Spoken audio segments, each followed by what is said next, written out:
I was told there would be no technical Yeah, you were wrong. requirements here. I'm not a tech guy. All right, how do I turn the camera off so it doesn't lag me? Down at the bottom of the screen, you got the little, there you go. Thank you, Leo Laporte. Well, you asked me. This is Leo Laporte, the tech guy. Is he still with New York Times or no? I don't know, dude. I don't watch that paid that media anymore.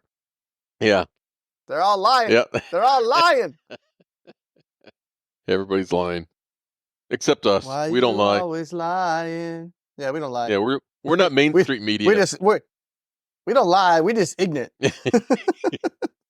we're not. We might be ignorant on some of the facts, but we believe what we're saying. We're Backstreet media. All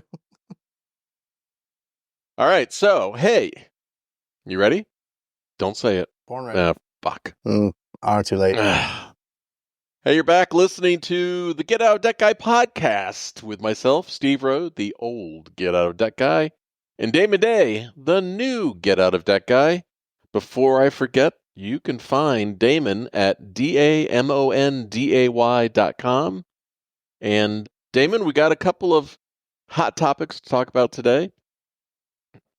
Mine is Strategic Financial Solutions that was finally, effectively they're going to be shut down. But what was your burning topic you want to talk about? Well, real quick, you keep calling yourself the old Get Out of Debt Guy, but you just wrote a new article for the first time in a while. So Steve is back. Oh, baby. No. Back. Let's not back in the game. No. Back in the game. No. I'm passing the torch, man. Let's not get ahead of ourselves. I've been doing this 30 years. And here's the problem, okay? I've been helping people with debt for 30 years.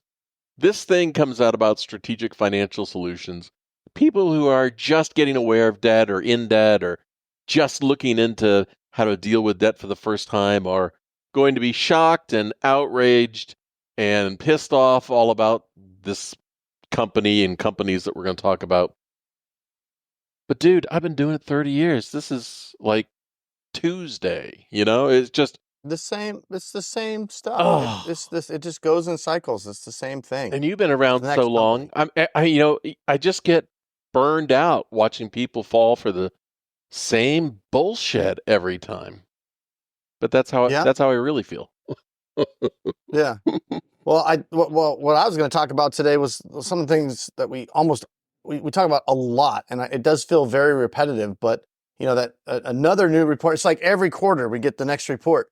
Credit card debt at an all-time high, right? Yeah. And then the next quarter, consumer credit card debt at an all-time high. Like we hit a new peak every quarter, and then especially with the inflation numbers, the fake inflation numbers, whatever you want to call them, the 3.1% coming out, and then the Fed talking about probably not going to be lowering rates, because what a lot of people haven't not thought about in a long time, especially with credit cards, is that floating interest rate.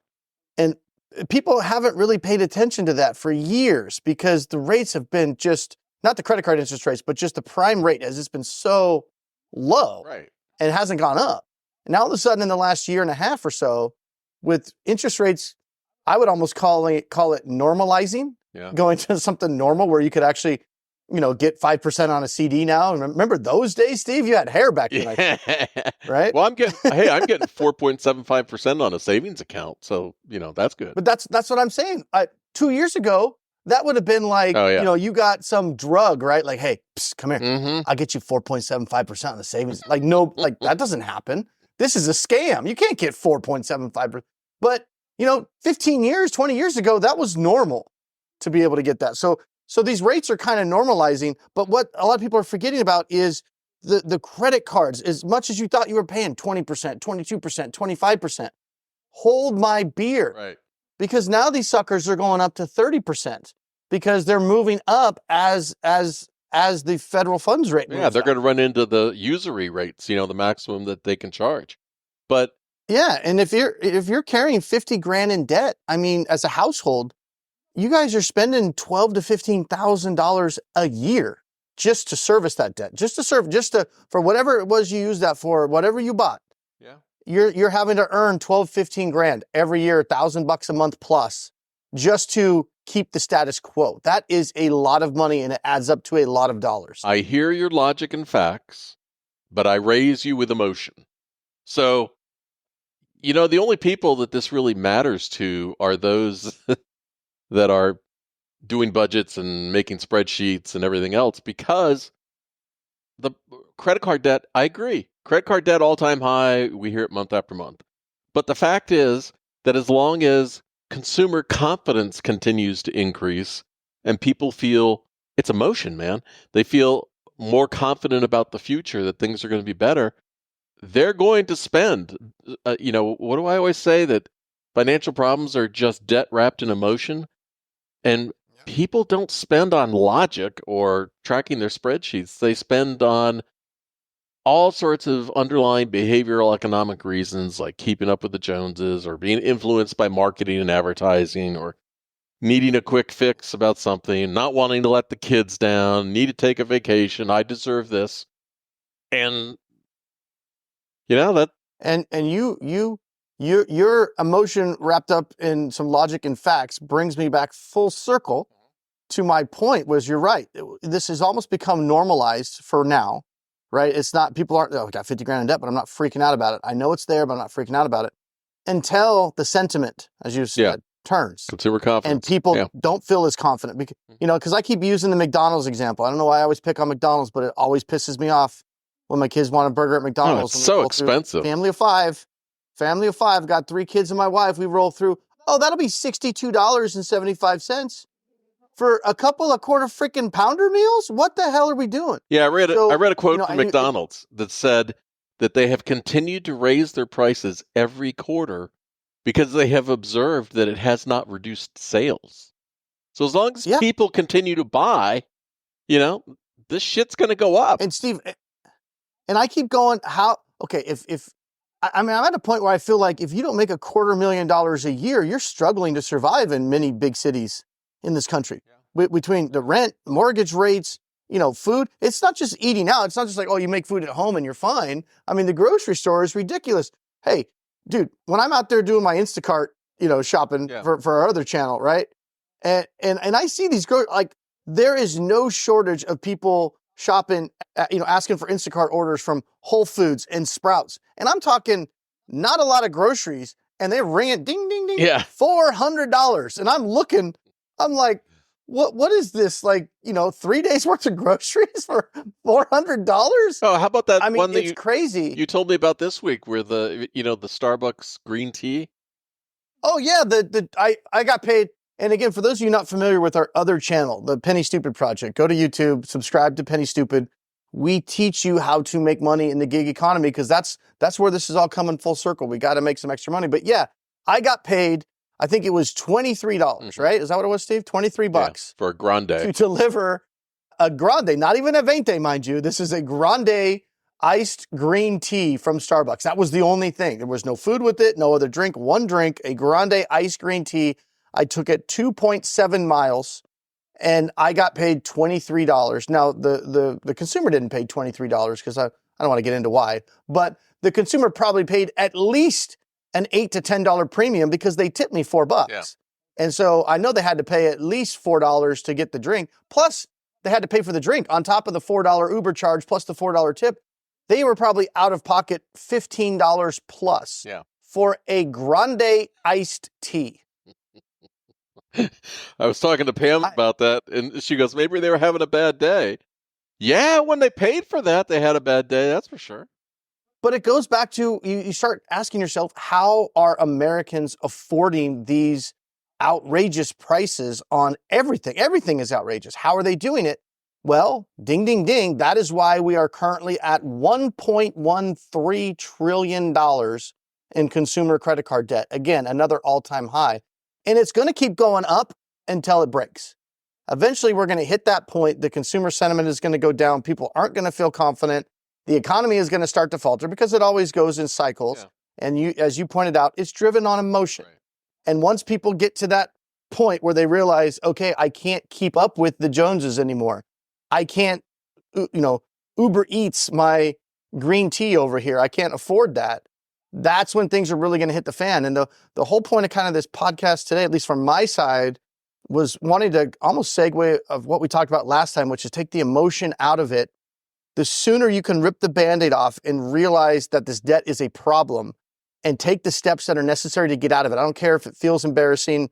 If you can get out in front of it, out of it before most of the other Americans are getting out of it, you can position yourself to take advantage of the next downfall. Because I don't know if it's going to be a depression, a recession, whatever. It'll at least be a correction. Yeah. And you got to get out of this debt. It's killing you. Yeah. Well, so here's what happens, right? People make emotional decisions, they spend, and all of a sudden one day it's almost like a switch instantly goes off, right? 3:00 one morning, somebody wakes up and, oh shit, I'm worried about my debt. And then they go from happy to panic. And then they start making bad choices. And here's where emotion kicks in again, because when people wake up and they realize they think they have a financial problem, the minute you think that you do, you do. And so what do? Now, from being excited about spending, they get embarrassed about their situation. And so they don't reach out to people like you to get good, logical, balanced education. Instead, they reach out to companies like this Strategic Financial Solutions and their 20 damn, spin-off companies they had here. And they get ripped off. I'm looking for the quote here. Yeah, it's. But so the quote is, who is this? The Delaware Attorney General says about Strategic Financial Solutions and all their intertwined companies. This elaborate web of fraud was designed to ensnare, exploit, and obfuscate, all in the name of profit over people. And so that's what happens. You make bad decisions, unconscious, well-intentioned decisions going into debt, and then you're afraid to talk to somebody. I'm embarrassed. I'm ashamed. I don't want to talk to anybody. Talk to Damon.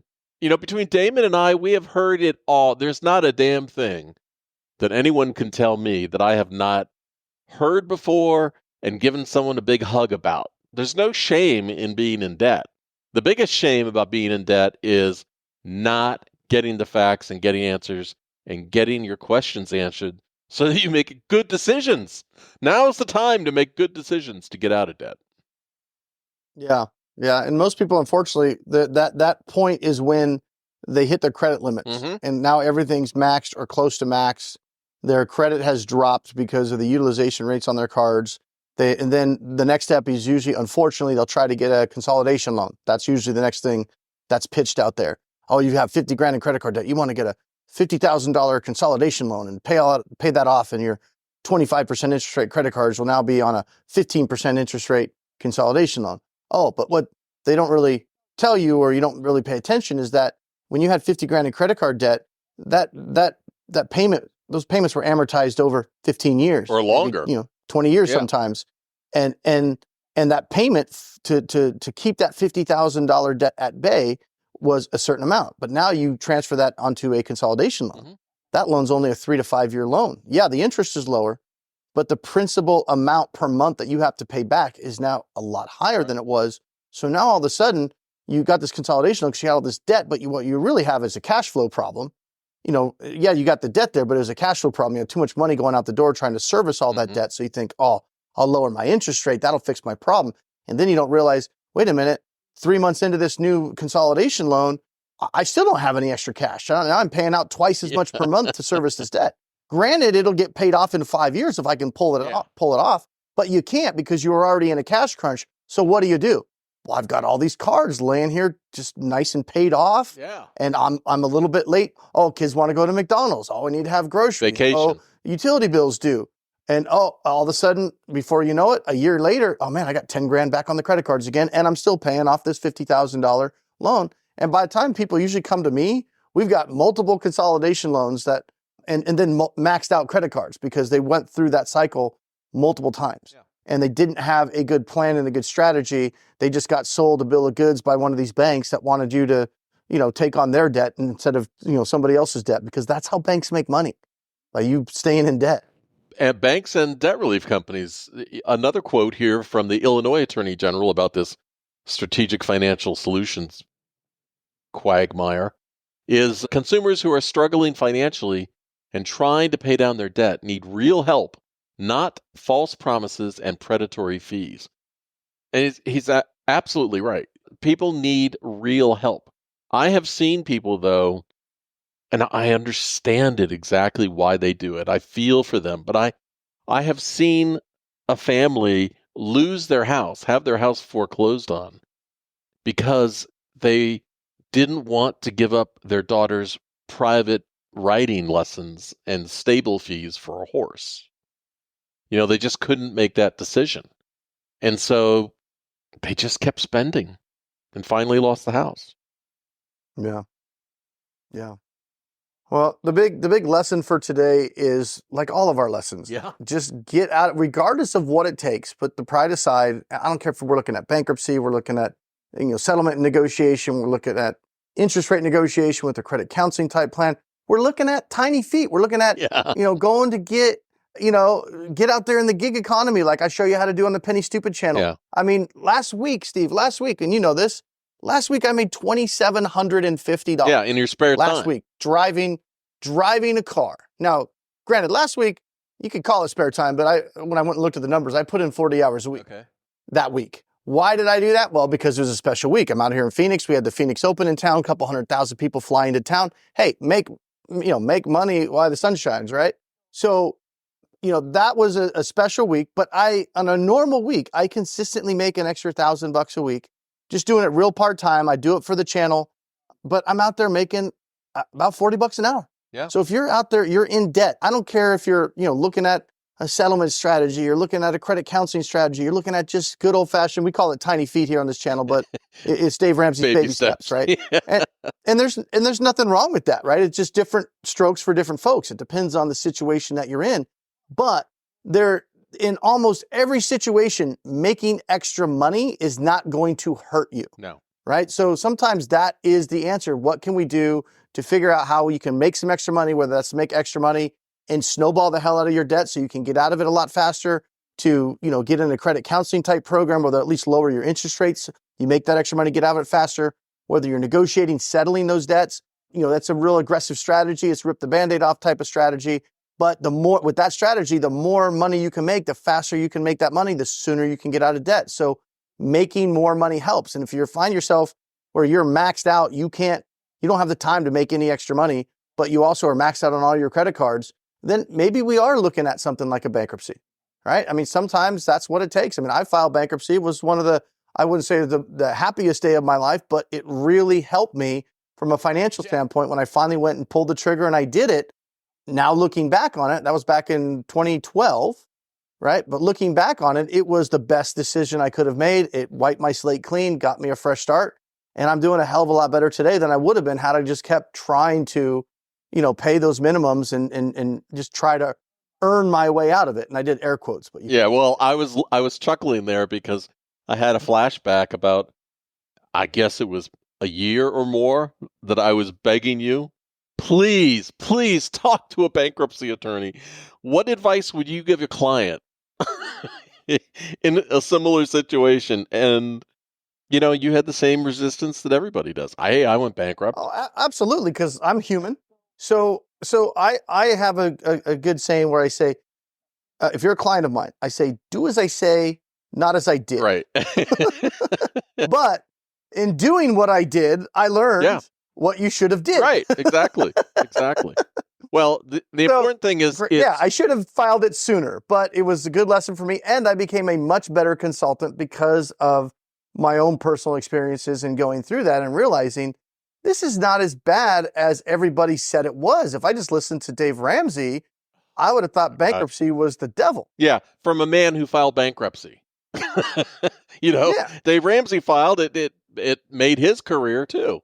So, I mean, here's the thing that we're talking about: the hidden shame of debt, and you listen to all these people with the personal financial advice, whether it's Ramsey or Orman or whoever it is.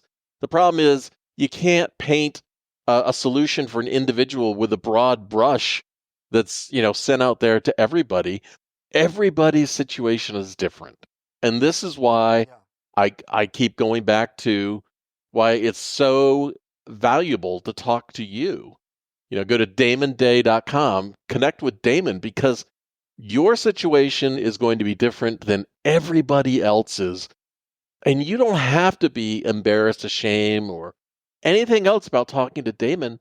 He's not going to judge you. I have never in my 30 years judged anybody for their situation. You know what? You made a mistake. Let's learn from it and let's move forward doing better. That's all we can do. And so that's what people need to do, not sit swirling the bowl waiting to go down the toilet. Steve, this is just sounding like a commercial for damonday.com. Well, it would be a commercial for me, but I don't talk to people anymore.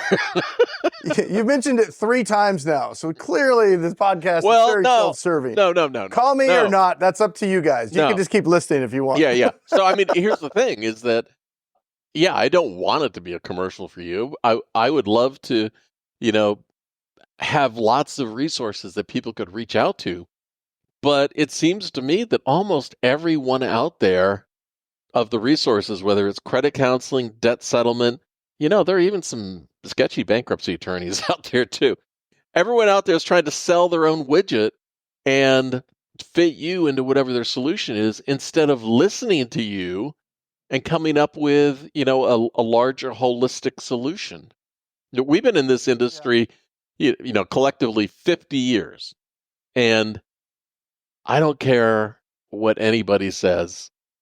Nonprofit credit counseling is there to make money because they have salaries to pay and everything else. There's no free lunch out there, and you need to understand what everybody's motive is to sell you their stuff. Yeah. Well, and unfortunately, it's like anything else. I mean, everybody has to make money. I even have to make money. Mm-hmm. The difference is, I just chose to kind of create the business structure around what is it that consumers actually need and what is missing out there. And I started doing this back when I was in college. So, it's been almost 25 years now. And it was just a simple concept. It was like, what do people need? What do consumers that are in debt and in trouble, what do they need right now? What they need is somebody to sit down with them and look at their situation and just explain the options to them. Just give them some just facts. Say, hey, look, here's the situation we're in. Here's a couple things that you should look at. Here's a couple things that could work, and here's why they could work. Here's a couple things that are probably not going to work, and here's why they won't work. But that's all they need right now. They just need, stop, tell me what I can do so I can make a decision. Right. Because if you just call somebody that, hey, we sell bankruptcy, we sell debt settlement, we sell credit counseling, we sell, Dave Ramsey's Financial Peace University, whatever it is, they're going to tell you the thing that's going to work for you is the thing that they're selling. Yeah. And it's just common sense. You don't go to a car dealership and ask them if it's a good time to buy a new car. Right. It's always a good time to buy a new car down here at Rowdy Piper's Auto Dealer, right? So that's what I do. Clients hire me as a consultant to sit down with them and say, okay, here's what we can do, and here's how your life would look if we went this route. Here's how your life would look if we went this route, or this route. So you can make a decision, because there's an opportunity cost in every decision that you're making, even the decision to keep the status quo, keep making the minimum payments, keep hoping that next month will be better, keep hoping that next month the transmission won't fall out of the car and you'll have the extra money to make an extra payment on the credit card. There's an opportunity cost in every action, even the inaction. Well, and talking about opportunity cost, people never consider, I got to dig my way out of this hole. They never consider they're 45 years old, right? And you're going to try to fix the past, and you're going to screw up your retirement and your future because you didn't make a smart decision. Yeah. So it's complicated. Especially if you have somebody telling you, oh, all you need to do is take your $2,000 a month that you're paying on these credit cards, and you just send us $1,500 a month, and we'll negotiate it, and we'll settle it out, and you'll be done in 4 years or 5 years. I have a client today. now who, I just talked to her today, and she unfortunately hired a debt settlement company. I'm not saying all debt settlement companies are crooks and criminals. No.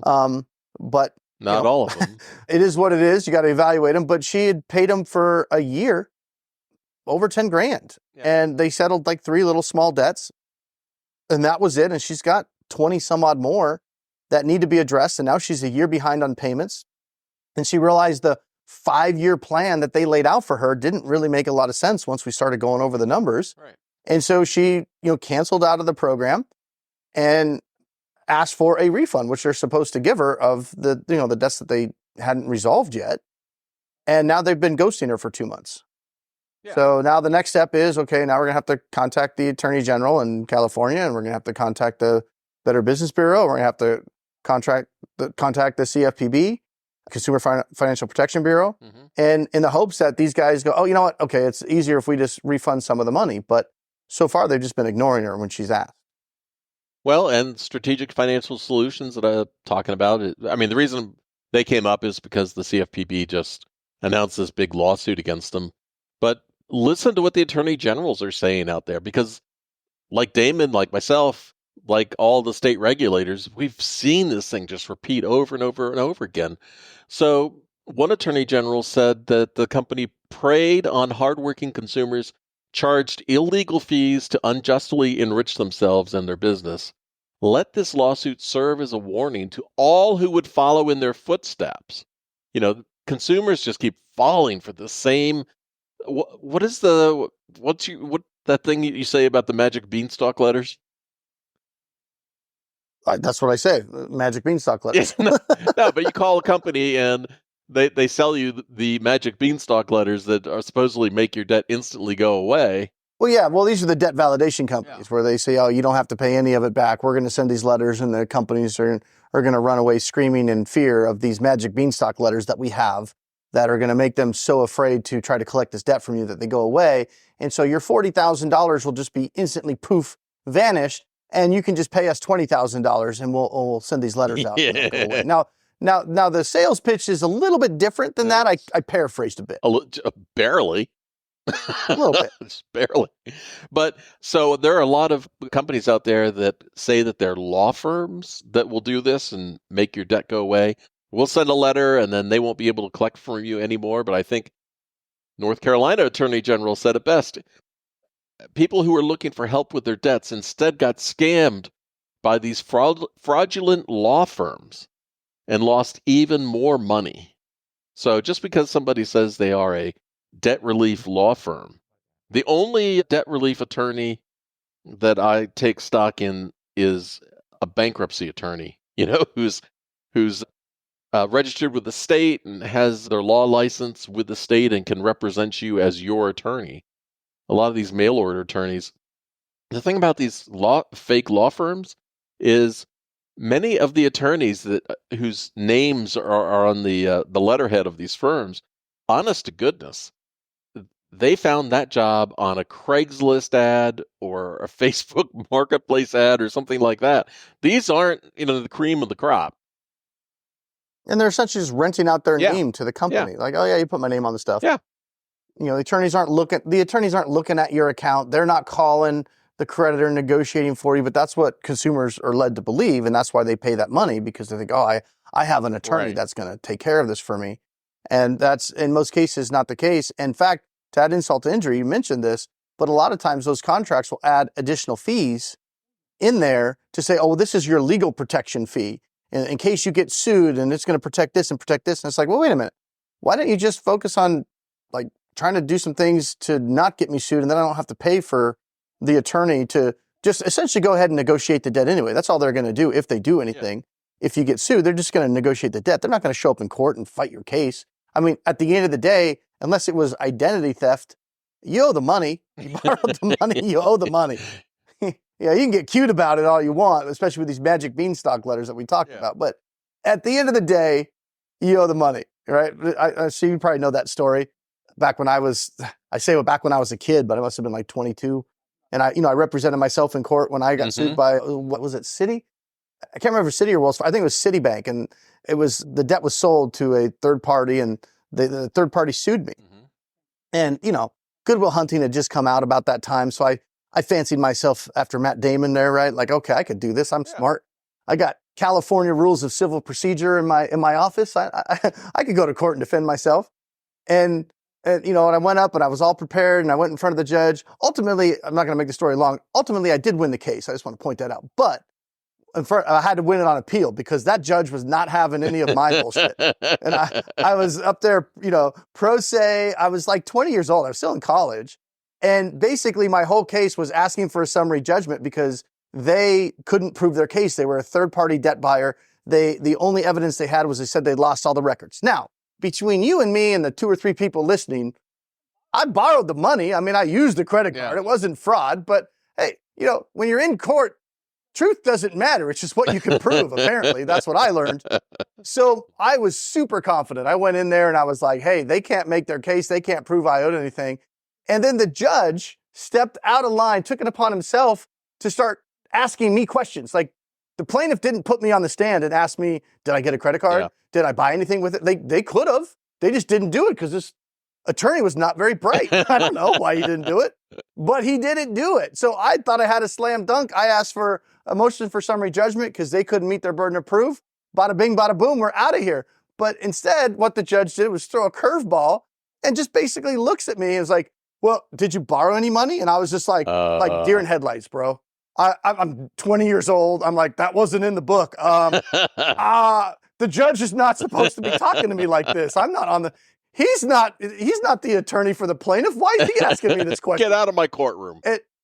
So I just was like stammering. I was like, well, I don't recall. Yeah. Like, I didn't want to lie to the judge, but I was like, I don't recall.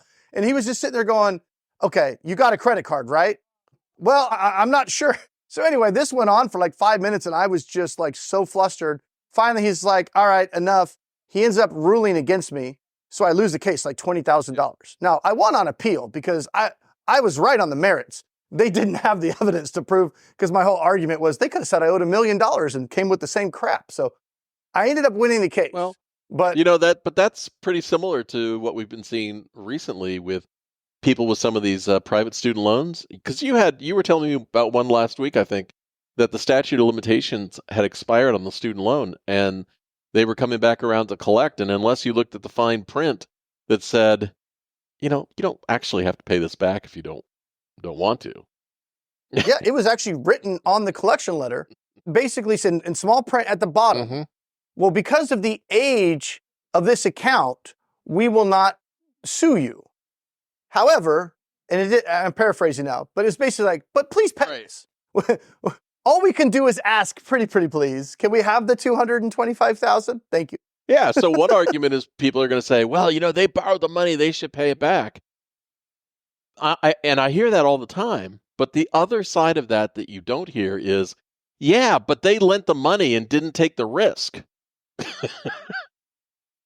Why does it always have to be on the consumer? Why does there's a reason you're paying 30% interest. The banks know that not everybody's going to pay it back. Right. And I'm certainly not out here advocating borrow money with the intent not to pay it back. You're not saying. But the point is sometimes things happen and not being able to pay the money back is not the end of the world in the system that collectively we all decided to set up and agree to. Okay. I didn't create the system, right? It's don't hate the player, hate the game. Right? The system is the system. The system has bankruptcy in there. The system has debt settlement, in there, where you can go and negotiate with these creditors. And would the creditors like to have all the money? Sure, they would. Will they take less than all the money? Yes. In certain circumstances, they will take less than all the money, right? We didn't create the system. The system is there, and you can take advantage of anything that you're legally allowed to take advantage of, to win the game. I mean, we all played Monopoly as a kid. You want to win the game. Well, the game of life. Yeah, you go back, though, the person who's 45 years old, and they want to play by what everybody else thinks are the rules. And so they spend the next 5 years digging themselves out of this hole, eating beans and rice, never doing anything fun, whatever, without realizing that you're throwing away $1.5 million in retirement that you're going to need when you're 70 years old. So when you're 70 and broke, are you going to look back and go, oh, thank God, I spent 5 years eating beans and rice, because now I need food stamps and some sort of shelter.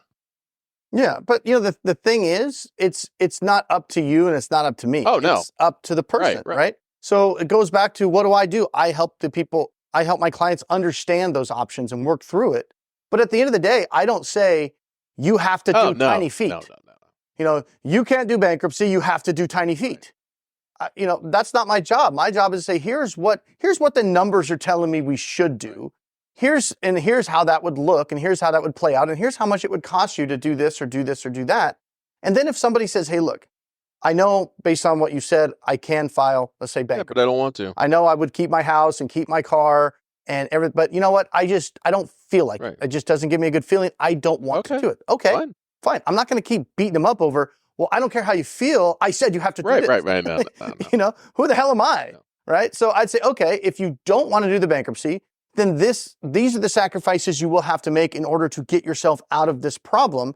And then we'll talk about, okay, what would the next option be? If I didn't want to do that option, what would I have to do this? And what would I have to do? Okay, maybe that's settlement, but I really don't like that. I get a queasy feeling about that. The whole idea of not paying creditors, nah, that's not a good fit for me. Okay, we can talk about credit counseling. We could talk about the tiny feet. And then we get to tiny feet or whatever, and you might say, okay, well, I get that, but I don't make enough money to make this work. Yep. Well, okay, you might be right. You don't. Well, you have some money, so you have to sacrifice. That's where the beans and rice comes in. That's where you don't go out to eat anymore. You eat beans and rice. Maybe on a Sunday you can get some top ramen, you know, because it's to celebrate on a Sunday. And you get a roommate or two in the house. I mean, as long as you have some income coming in, there's things that you can cut out. But you might say, that's barbaric. I don't want to live like that. Okay, let's circle back to the bankruptcy then. Do you feel more shame in filing the bankruptcy to where you'd want to eat beans and rice and top ramen on Sunday in order to take 5 years and pay this back with the tiny feet? You want $1 million when you're 70. But again, that's not my choice for the client. My choice is just to paint that picture for them so they can say, you know what, I really didn't want to do bankruptcy, but I really freaking hate top ramen on Sunday. So I'll go ahead and do that. Hey, speaking of ramen, so last week I was making myself some ramen noodles, and it's comfort food. You know, it's from my broke ass days. I was going to say, dude, got me through college. Yeah, I love top ramen. So here's the thing. I decided if one package of ramen is good, two must be great. Absolutely. Yeah, no. I just made a bowl of gel. What? Well, I put the two packages in the same amount of water that you would make one, and it just became like one big gelatinous noodle. So no, don't do that. Yeah. But now my wife says the noodles never dissolve. And I'm like, yes, they do. No, they don't. Yes. Okay. You're right. Well, I'm dead then, because the amount of ramen that I ate in college, clearly I don't have room for. They had to have gone somewhere. Yeah, it's not in you. All right. So, hey, let's wrap this up. So if I'm not even going to mention your website, damonday.com again. Yeah. Otherwise it sounds like a commercial.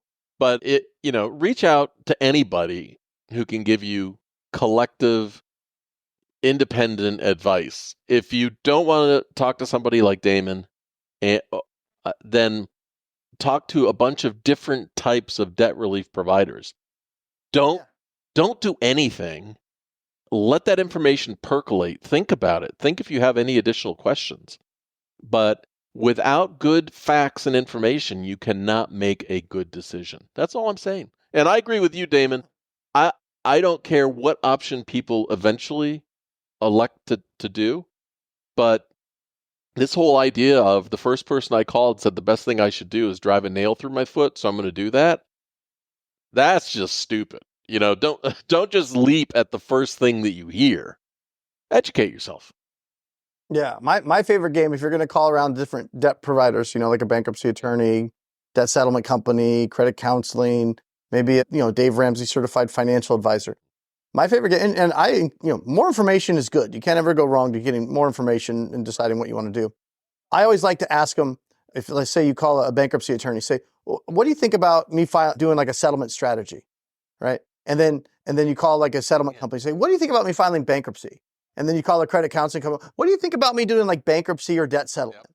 And then you call Dave Ramsey and just ask them what they think about the other They all things. hate each other. Oh yeah. And then, but by the time you're done, you're like, well, nothing's good. Everything sucks according to all these guys.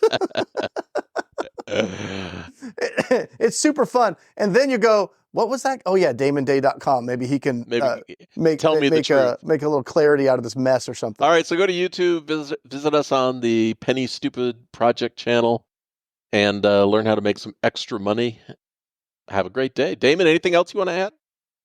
No, but yeah, pennystupid.com. Go to that channel. Even if it's just, if you live in a smaller market and you can make an extra $20, $25 an hour just working 1 or 2 hours a day, delivering DoorDash or driving Uber or Lyft or whatever, that could eat just 5 days a week, a couple hours a day. That'll add up to $1,000 a month. For a lot of clients, $1,000 a month extra, you might be able to just tiny feet your way out of this if you don't like the bankruptcy. Yeah. All right, Damon, I will see ya. Peace.